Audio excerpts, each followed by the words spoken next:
반갑습니다. 이상원 교수입니다. 오늘은 야고보서 강의 세 번째 시간, 이번 시간과 다음 시간에 걸쳐서 1장 1절에서 8절을 강의하도록 하겠습니다. 1장 1절에서 8절은 외적인 시험의 문제와 참된 지혜의 문제를 다루고 있는데, 제2강을 구성하고 있는 6개의 소주제 중에서 2개의 소주제를 오늘 다루도록 하겠습니다. 먼저 야고보서를 쓴 기자와 야고보서를 받아서 읽는 독자를 다루고 있는 1장 1절을 먼저 살펴보겠습니다. 1장 1절은 서신의 인사말로서 편지를 쓰는 자가 누구이며 편지를 받는 자는 또한 누구인가를 말하고 있습니다.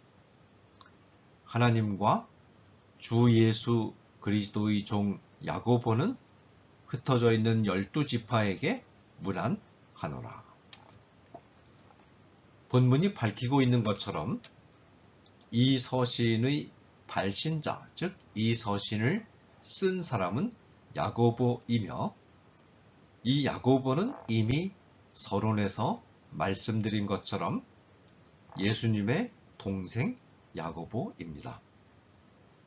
본문에서 야고보는 자신의 신분을 하나님과 주 예수 그리스도의 종으로 소개를 하고 있습니다. 야고보는 예수님의 형제임에도 불구하고 자신이 예수님의 형제라는 사실을 전혀 암시하지 않았습니다. 이 때문에 후대의 학자들은 야고보서의 저자가 도대체 어떤 야고보인가 하는 문제를 둘러싸고 많은 논쟁을 벌였고, 또한 혼란을 겪기도 했습니다. 야고보는 자기 자신을 이렇게 소개할 수도 있었습니다. 의인으로 불리워지는 야고보, 마리아의 성스러운 자궁에서 태어났고 구세주의 형 그리스도의 혈육 동생이며 구주의 신뢰를 한 몸에 받은 사람. 마치 어떤 사람이 자기를 소개할 때 유명 인사와 나란히 찍은 사진을 꺼내 보이거나 방에 걸어 놓음으로써 자신이 그 유명 인사와 친분이 두터운 대단한 사람이라는 것을 과시하는 것처럼 이렇게 소개할 수도 있었습니다. 그러나 야고보는 그런 사람이 아니었습니다. 예수님이 지상에 계시는 동안 예수님을 불신했던 야고보는 예수님의 부활을 목격하고 오순절의 성령 강림 사건을 경험한 후에 예수님을 형으로 대우하지 않고 경배를 받으셔야 할 하나님으로 대우합니다. 이 증거가 인사말에 나타나 있습니다. 야고보는 성부를 가리키는 하나님과 주 예수 그리스도를 동격의 위치에 놓음으로써 예수 그리스도가 하나님이심을 분명히 고백합니다. 야고보는 또한 하나님이신 예수님과의 관계에서 자신은 예수님을 섬기는 종임을 분명히 합니다. 야고보는 예수님의 종으로서 예수님에게 겸손한 태도로 절대적으로 충성을 다하여 순종할 것을 설명합니다. 여기서 종이라는 직위는 비천한 신분에 처해 있음을 뜻하는 것은 아닙니다. 하나님의 종은 이스라엘의 위대한 지도자들에게 부과되었던 호칭으로서 명예와 권위가 수반되었던 칭호였으며 일종의 공적 직분자를 뜻했습니다. 아브라함, 이삭, 야곱, 모세가 모두 종이라고 불렸습니다. 야고보는 자신이 겸손히 주님을 섬겨야 할 종의 신분에 있음을 분명히 하면서도 예수님을 섬기는 일이 아브라함이나 모세의 전통을 계승하는 영광스러운 직분임을 암시합니다. 이 서신의 수신자는 흩어져 있는 12지파입니다. 여기서 흩어져 있다는 말과 12지파가 무엇을 의미하느냐 하는 어려운 문제가 제기됩니다. 흩어져 있는 이라는 말은 두 가지 의미로 해석될 수 있습니다. 하나의 해석은 당시 지중해를 중심으로 한 세계 전역에 흩어져 있는 유대인들의 디아스포라 공동체들을 가리키는 표현이라는 해석이 있습니다. 야고보가 서신을 쓸 무렵 유대인들은 지중해 전역으로 흩어져 나가기 시작한 지 800년에 가까운 기간이 흐른 때입니다. 팔레스타인 지방은 지정학적으로 동서남북에서 일어나는 강대국들의 힘이 맞부딪히는 경계선상에 위치해 있었기 때문에 끊임없이 외침에 시달렸고, 외침을 겪을 때마다 주민들은 고향 땅을 등지고 떠나야만 했습니다. 유대인들이 흩어졌던 역사를 한번 더듬어 보겠습니다. 주전 722년에 북왕국 이스라엘이 아시리아에 멸망당했을 때 10지파가 포로로 끌려가면서 흩어졌습니다. 주전 586년에는 남왕국 유다가 바빌론에게 멸망당할 때 유대의 엘리트들이 끌려가면서 흩어졌습니다. 느부갓네살 왕 때에는 정정이 불안한 팔레스타인 지역을 떠나서 자발적으로 이주하는 유대인들도 많았습니다. 느부갓네살 헬라 제국의 알렉산더 대왕은 알렉산드리아를 건설하고 이곳에 많은 유대인들을 이주시키기도 했습니다. 예컨대 알렉산드리아의 5개 행정구역 가운데 2개 구역이 유대인 구역이었고, 알렉산드리아에만 100만 명의 유대인이 거주했습니다. 주전 63년에는 로마의 폼페이가 유대를 정복했을 때 많은 유대인들을 노예로 끌어가기도 했습니다.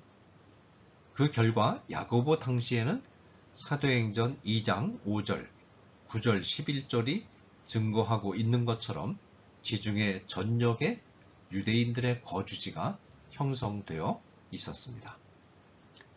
그런데 흩어져 있는 이라는 어귀가 이처럼 지중해 전역에 걸쳐 있는 유대인들의 거주지를 지칭한다고 보는 견해는 무리가 뒤따르는 견해입니다. 야고보가 예루살렘을 중심으로 해서 팔레스타인, 시리아 등의 지역에 상당한 영향력을 행사했다는 것은 납득할 만하지만, 야고보가 사도 바울처럼 로마 세계 전역을 향해서 훈계할 만한 위치에 있었다고 보기는 어렵습니다.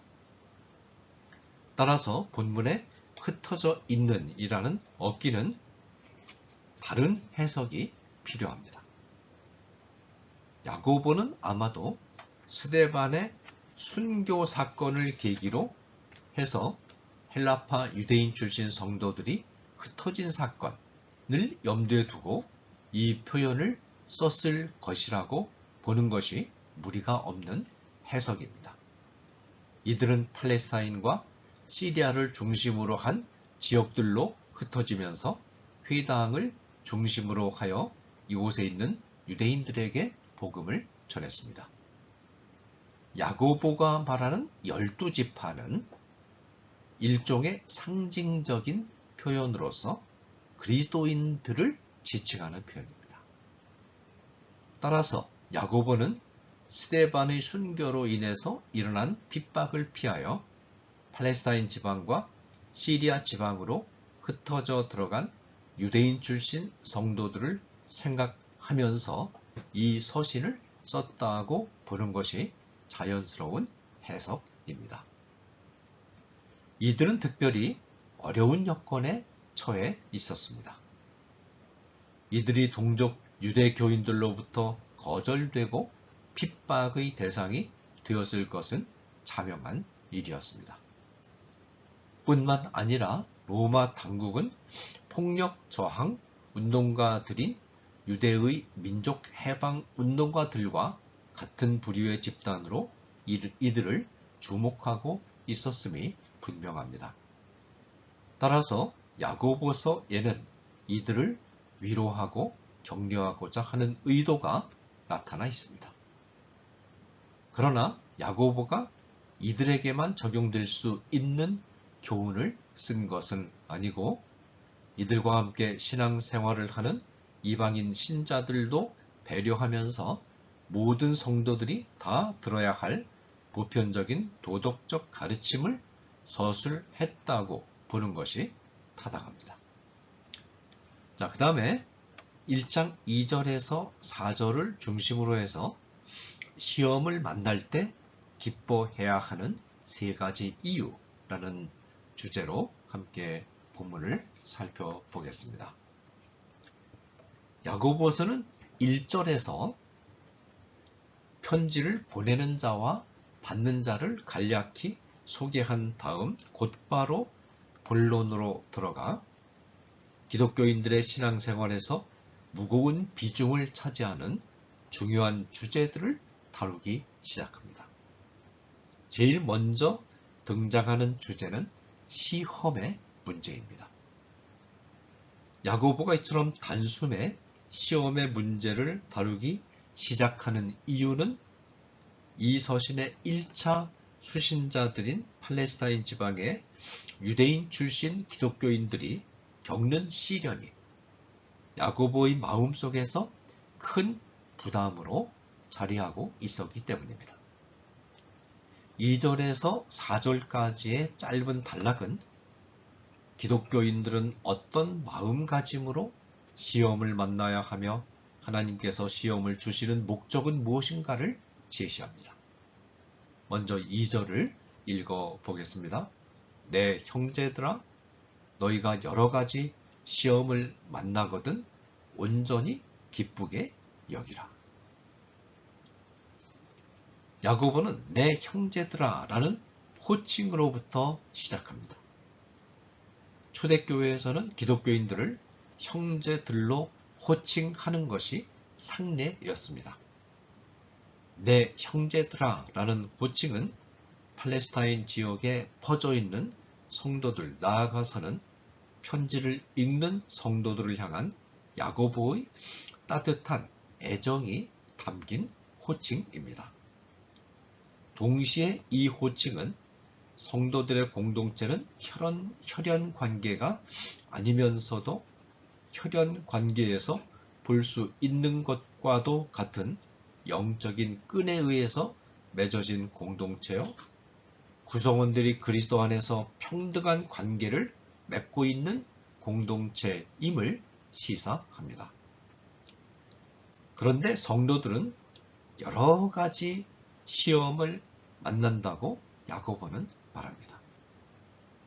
시험에 해당하는 헬라어 파이라스모스는 2가지 의미를 지니고 있습니다.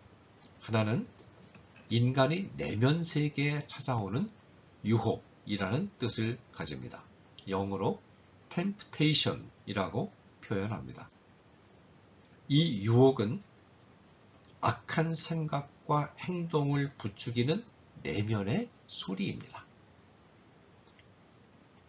본문 1장 12절에서 14절까지 말하는 시험은 바로 이런 의미를 가진 시험입니다. 다른 하나는 인간 밖에서 인간에게 찾아오는 시험으로서 영어로는 트라이얼이라고 표현됩니다. 이 시험은 삶의 과정에 찾아오는 역경이나 삶의 어려움의 일부로서 겪어야 하는 일들을 뜻합니다.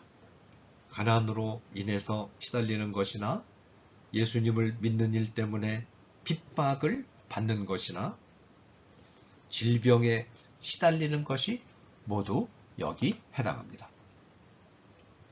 이전에서 말하는 시험은 바로 이 두 번째 의미입니다.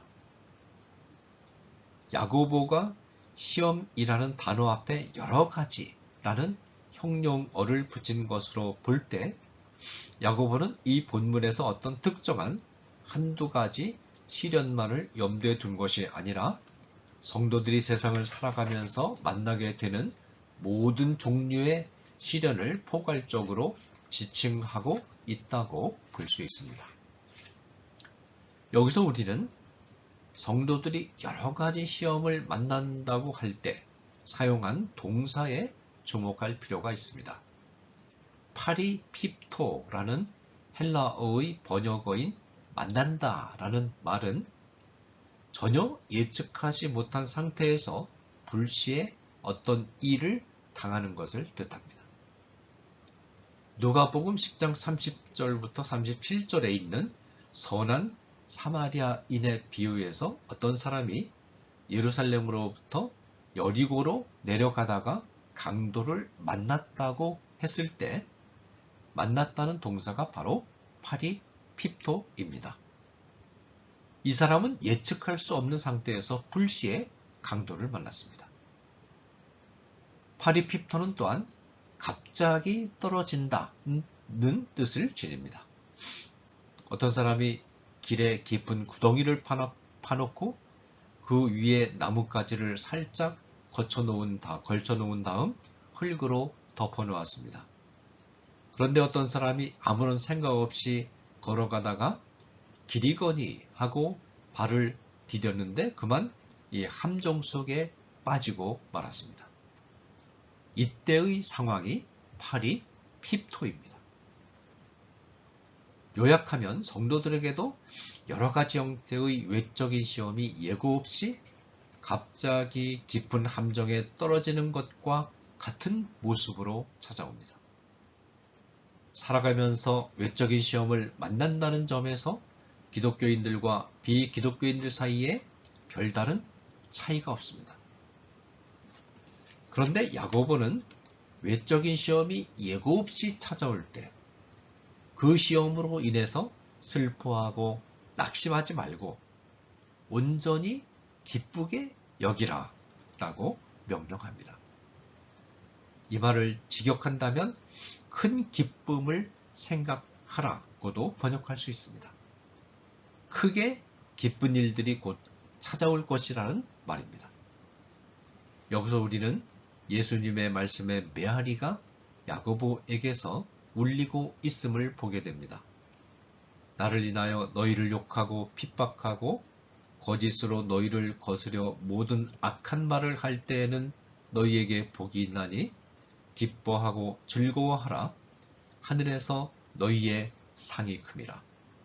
너희 전에 있던 선지자들을 이같이 핍박하였느니라. 마태복음 5장 11절과 12절. 하나님을 모르는 자연인은 외적인 시험이 오면 우울해지고 근심에 사로잡히고 낙심하고 급기야는 마음과 몸에 병이 들게 되어 있습니다. 그러나 기독교인들은 외적인 시험이 올 때 오히려 기뻐할 수 있는 자들입니다. 왜냐하면 기독교인들에게는 외적인 시험이 찾아올 때 기뻐해야만 하는 이유들이 있기 때문입니다. 야고보는 기독교인들이 기뻐해야 하는 이유가 무엇인가를 3절과 4절에서 말합니다. 이는 너희의 믿음의 시련이 인내를 만들어내는 줄 너희가 알미라. 인내를 온전히 이루라. 이는 너희로 온전하고 구비하여 조금도 부족함이 없게 하려 함이라. 이 구절들은 외적인 시험이 찾아왔을 때 기독교인이 기뻐해야 될 이유를 단계적으로 제시하고 있습니다. 첫째로 야고보는 시련에 대한 신학적 해석을 제시합니다. 야고보에게 있어서 시험이란 곧 믿음의 시련이었습니다. 믿음의 시련이라는 표현에서 시련은 도키미온이라는 다른 단어의 번역어인데 정련 또는 단련이라고 번역하는 것이 더 정당한 번역입니다. 곧 기독교인들에게 시련은 왜 오느냐? 믿음을 정련하기 위해서 온다는 것입니다.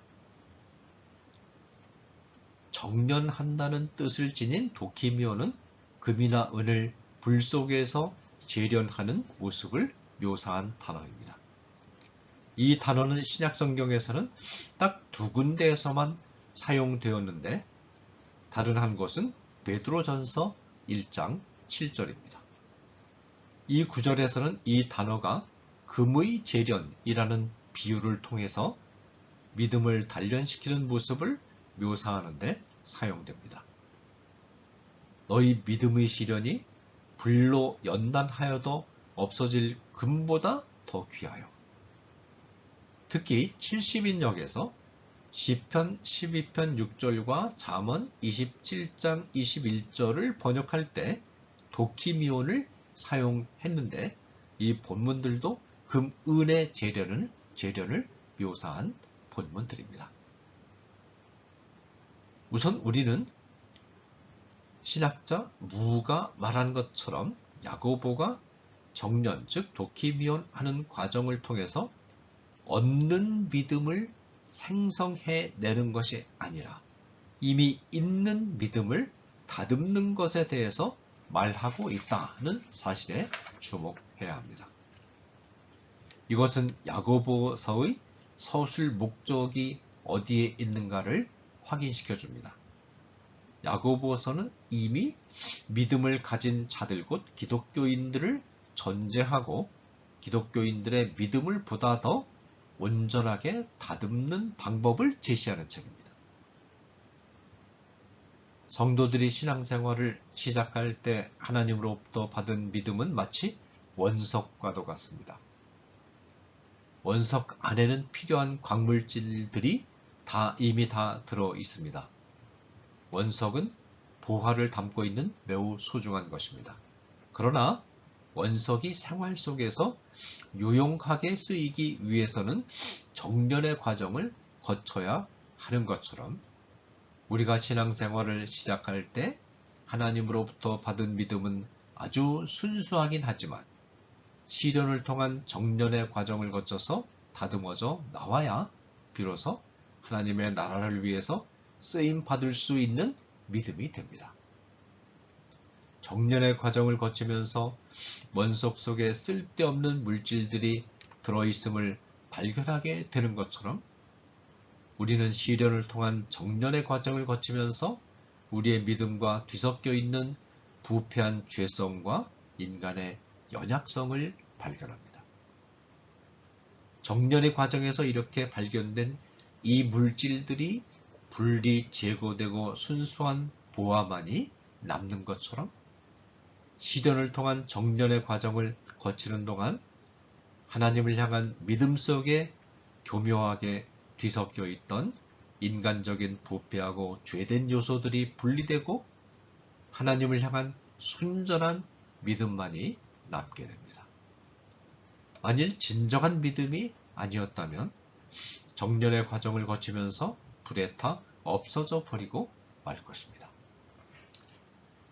성도들에게 있어서 외적 시험이 믿음을 정련하는 계기가 된다는 말은 시련의 배후에는 정련하는 자 곧 하나님이 계신다는 것을 의미합니다.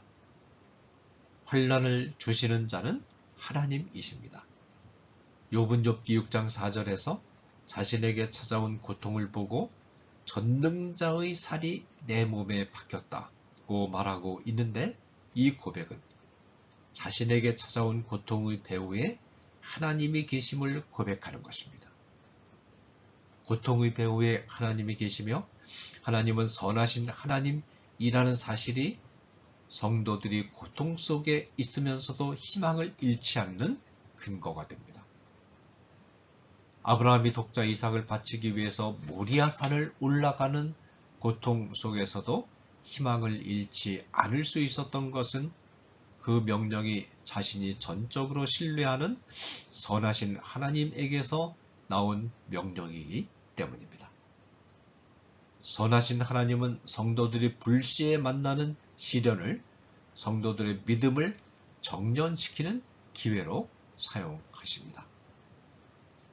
이물질이 섞여 있어서 아무짝에도 쓸모없던 우리가 모든 사람이 탐내는 값비싼 정금으로 정련되어 나온다면 시련을 통한 정련의 과정이 얼마나 소중한 것이겠습니까? 시련에 대한 신학적 해석을 제시한 야고보는 둘째로 정련의 과정을 거쳐서 우리에게 어떤 열매가 열리는가를 제시합니다. 그 열매는 인내입니다. 믿음의 시련이 인내를 만들어내는 줄 너희가 알미라. 본문의 인내로 번역된 헬라어 휘포모네는 무엇 아래 머물다는 기본 뜻을 가지고 있습니다. 이 단어는 무거운 짐 아래에 서서 그 무거운 짐을 떠받들고 있는 사람을 묘사한 단어입니다. 그런데 이 사람은 무거운 엿기를 들고서 잠깐 동안 서 있다가 곧 다시 엿기를 내려놓는 역도선수와는 다릅니다. 이 사람은 이 무거운 짐을 떠받들고 있되 아주 오랜 시간 동안 떠받들고 있는 사람입니다. 이것이 인내의 기본 뜻입니다. 인내는 어떤 참기 어려운 일을 오랜 시간 동안 변함없이 참아낼 수 있는 능력을 뜻합니다. 이 능력은 시련을 통해서 정련된 믿음, 고통 속에서도 하나님을 향한 신뢰를 상실하지 않는 마음이 만들어내는 결과입니다. 인내는 자연인에게 나타나는 자질이 아니라 은혜 안에 있는 성도들에게 나타나는 새로운 태도입니다. 인내는 기독교인의 신앙생활의 뼈대를 구성합니다. 신앙생활은 시련과 풍상의 과정을 통과하면서 인내가 하나의 성품으로 형성되고 뼈대를 이룰 때 비로소 힘을 발휘할 수 있습니다. 그것은 마치 신체의 근육이 끊임없는 저항을 이겨내면서 강하게 단련될 때 건강도 유지되고 생활 속에서 힘있게 활동할 수 있는 것과도 같습니다. 그것은 또한 고치 속에 있던 번데기가 고치를 뚫고 나오는 과정과도 같습니다. 고치 속의 번데기가 나비가 되어 날아오르려면 고치를 뚫고 나와야 합니다. 그런데 고치는 매우 견고합니다. 번데기가 고치를 뚫고 나오려면 엄청난 힘을 써야 합니다. 명주실이 얼마나 질깁니까? 그런데 그 명주실로 수백 겹 이상 겹겹이 둘러싸인 고치를 뚫고 나오기 위해서 힘을 쓰는 과정에서 번데기의 근육에 힘이 붙게 되고 고치를 뚫고 나온 후에는 바로 그 힘을 가지고 힘차게 하늘을 날아오르는 것입니다. 만일 번데기가 고치를 뚫고 나오기 위해서 버둥대는 모습이 안쓰럽다고 해서 사람 힘으로 고치를 절개해서 번데기를 꺼내 놓는다면 어떻게 될까요? 번데기는 힘이 없어서 날아오르지 못하고 죽어버리고 말 것입니다. 성도들이 신앙생활을 시작할 때 가지기 시작하는 순수하고 뜨거운 신앙은 물론 좋은 것입니다. 그러나 이 신앙만 가지고는 일을 할 수가 없습니다. 이 신앙은 거친 풍상과 시련을 겪으면서 정련되고 단단해져야 합니다. 그래야 교회와 사회를 위하여 쓸모있는 신앙이 됩니다. 따라서 성경은 성도들에게 인내의 덕목을 성도의 생활의 중심적인 덕목으로서 강조합니다. 사랑의 실천을 명령하고 있는 고린도전서 13장을 읽어보십시오. 사랑을 정의하는 자질 중에 가장 많이 등장하는 단어가 인내와 관련된 단어입니다. 고린도전서 13장에 등장하는 사랑에 대한 정의는 인내로 시작해서 인내로 마무리됩니다. 사랑은 오래 참고 모든 것을 참으며 모든 것을 견디느니라. 좋은 땅에 뿌리워져서 열매를 맺는 삶은 인내로 결실하는 자라고 누가복음 8장 15절이 말합니다. 사도 요한은 성도들의 특징을 믿음과 인내를 가진 자로 규정합니다.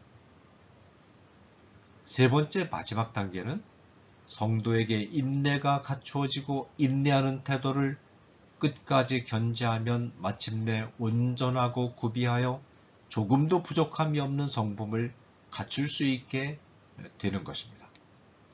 4절입니다. 인내를 온전히 이루라. 이는 너희로 온전하고 구비하여 조금도 부족함이 없게 하려 함이라. 온전하다로 번역된 텔레이오스는 시간적인 온전성을 뜻하는 단어이고, 구비한다고 번역된 홀로클레이오스는 공간적인 온전성을 뜻합니다. 공간적으로나 시간적으로나 온전하다는 것은 어느 면으로 보더라도 조금도 부족함이 없는 완전한 상태를 가리킵니다.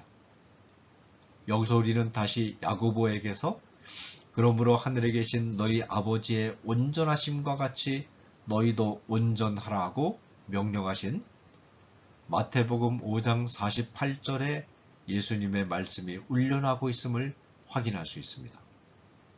온전하고 구비된 인품이란 마음의 분열됨이 없이 일관성 있게 하나님을 신뢰하는 성숙한 태도를 의미합니다.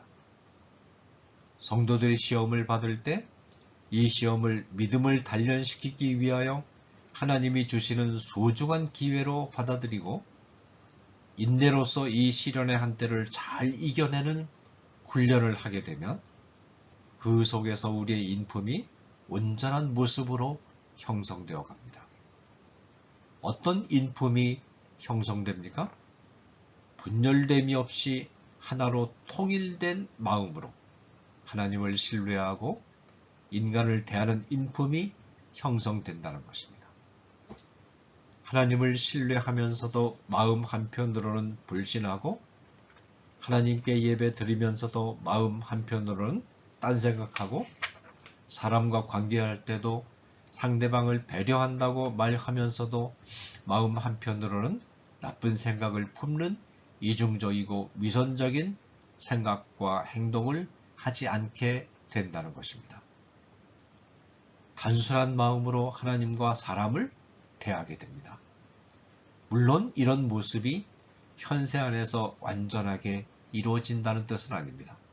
다만 시련의 과정을 통과하기 전에 비해서 이런 모습이 더 견실하게 갖추어져 간다는 뜻이죠. 우리는 불시에 시련이 찾아왔을 때 시련으로 인해서 좌절하고 슬퍼해서는 안 되고 오히려 기뻐해야 합니다. 왜 그렇습니까? 시련은 원석과 같은 우리의 믿음을 정련해서 정금과 같은 믿음으로 만들기 위해서 하나님이 사용하시는 수단이기 때문입니다. 또한 풍상과 같은 정련의 과정을 거쳐서 약하기만 한 우리의 믿음과 심성이 인내심을 갖춘 강인한 심성으로 변화되기 때문이며 마침내 우리는 분열됨이 없는 단순하고 정직한 마음으로 하나님을 신뢰하고 사람을 대하는 인격을 갖출 수 있기 때문입니다. 감사합니다.